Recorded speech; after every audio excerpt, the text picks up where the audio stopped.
jadi mualaf umur 24 tahun. Saya diangkat anak oleh almarhum Buya Hamka.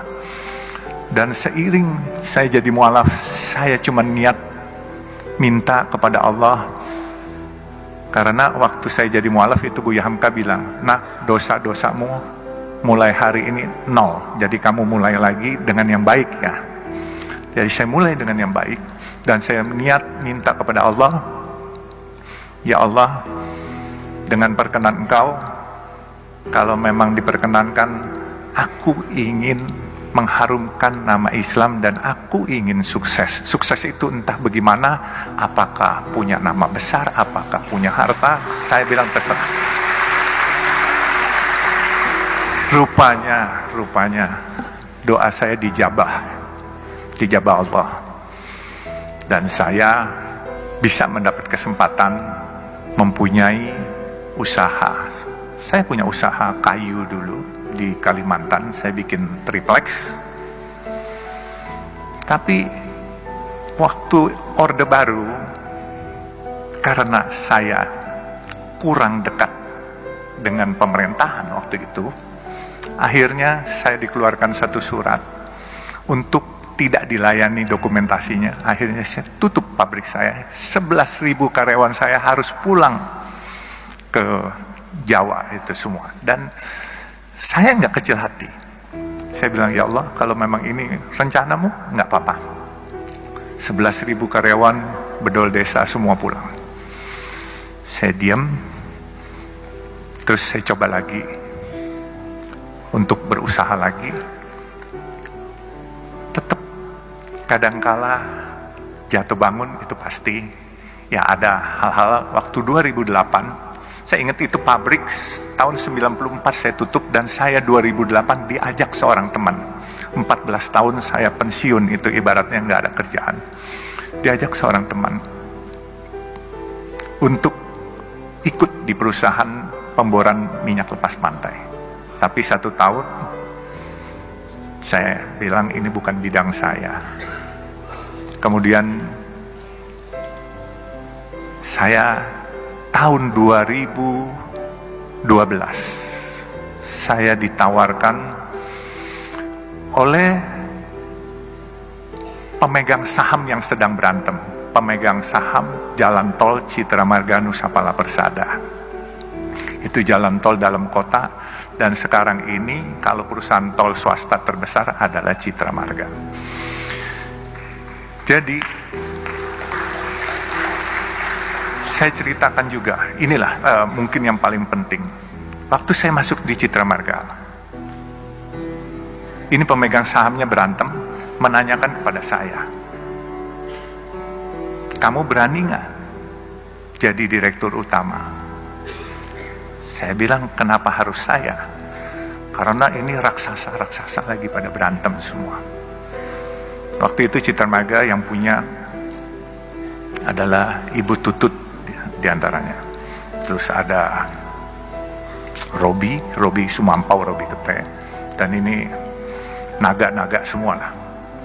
Kebenaran saya ini kelahiran Kalimantan Timur, dari Sungai Mahakam saya lahir. Lalu saya jawab sama teman-teman saya, "Selama enggak nyuri, saya berani apa saja," saya bilang, "dan tidak korupsi." Akhirnya saya ditunjuk sebagai direktur utama.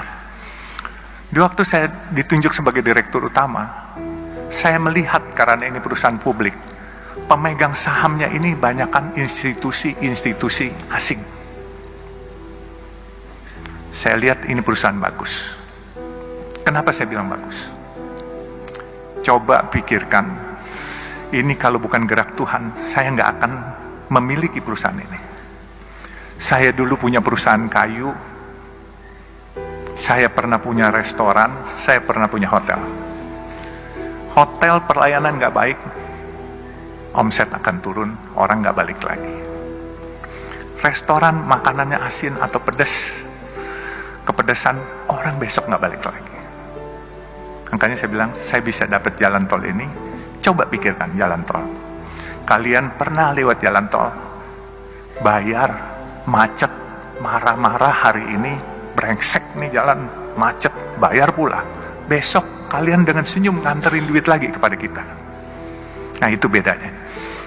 Jadi jalan tol itu mau keasinan, mau kepedesan, mau kemanisan, tetap dimanfaatkan. Nah, ini semua gerak Tuhan yang milihin.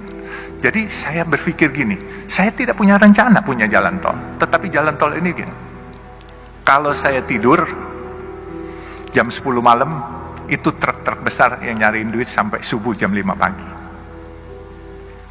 Kemudian kalau saya lagi melek bangun, sedan-sedan dan kendaraan umum dari jam 5 pagi sampai jam 10 malam.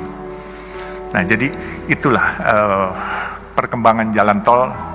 Bisnis ini beda dengan hotel, dengan restoran, dan yang lain-lain.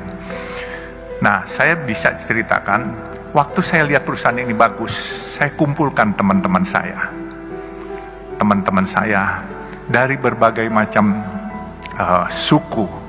Ada yang Tionghoa atau yang disebut asing. Jadi saya bilang, ini daripada asing yang milikin, kenapa nggak kita, kalian para asing, teman-teman maupun yang lain, ayo kita milikin. Mereka tanya sama saya, bagaimana? Saya bilang, gampang, siapin aja dananya, saya bikin asing ini keluar barangnya. Jadi waktu itu saya direktur utama, apa yang saya sebut itu pasti bereaksi market. Tapi waktu itu memang saya menyebut ingin membeli sesuatu barang, itu asingnya ketakutan. Kebenaran saya nggak sekolah tinggi, Pak. Jadi saya main seruduk aja. Kalau ikutin aturan, saya nggak berani ngomong begitu, karena di aturan nggak boleh. Jadi saya bilang hari itu, saya ingin beli Bank Senturi yang sedang bermasalah waktu itu. Itu semua asing tidak setuju. Dia lepas barang itu semua. Akhirnya teman-teman saya beli semua.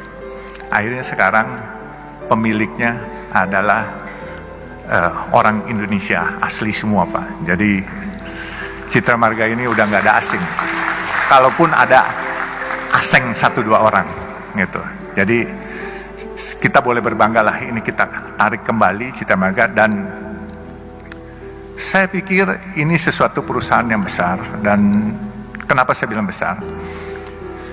Dia punya omset untuk dalam kota 600.000 kendaraan per hari. Memang biaya pembangunannya cukup besar. 600.000 kendaraan kali 9.500 rupiah. Kurang lebih hampir 6 miliar, 5,4 miliar per hari. Bagian Jasa Marga separuh, bagian Citra Marga separuh. Tetapi uang itu dipakai untuk pembangunan. Pembangunan jalan tol lain. Bahkan kita lagi mau bangun dari Priuk sampai Peluit, itu kurang lebih 9,7 kilo. Itu biaya anggarannya kurang lebih 13,5 triliun. Lalu kita mau bangun, sekarang kita sudah ada Soreang Pasir Koja di Jawa Barat, di Bandung. Dari Pasir Koja kita mau mengurai kemacetan di Bandung kota. Kita akan bikin jalan menembus Gatot Subroto, Soekarno-Hatta sampai Pasopati. Itu kurang lebih 9 triliun. Jadi 22,5 triliun kita butuhkan. Kita bukan hanya butuhkan modal, kita juga butuhkan tenaga-tenaga. Dalam kesempatan ini saya tantang wisudawan-wisudawan baru. Ayo bergabung di kami. Kita butuh tenaga kita, tenaga Indonesia sendiri. Dan jangan biarkan proyek-proyek bagus ini dikerjakan oleh orang lain.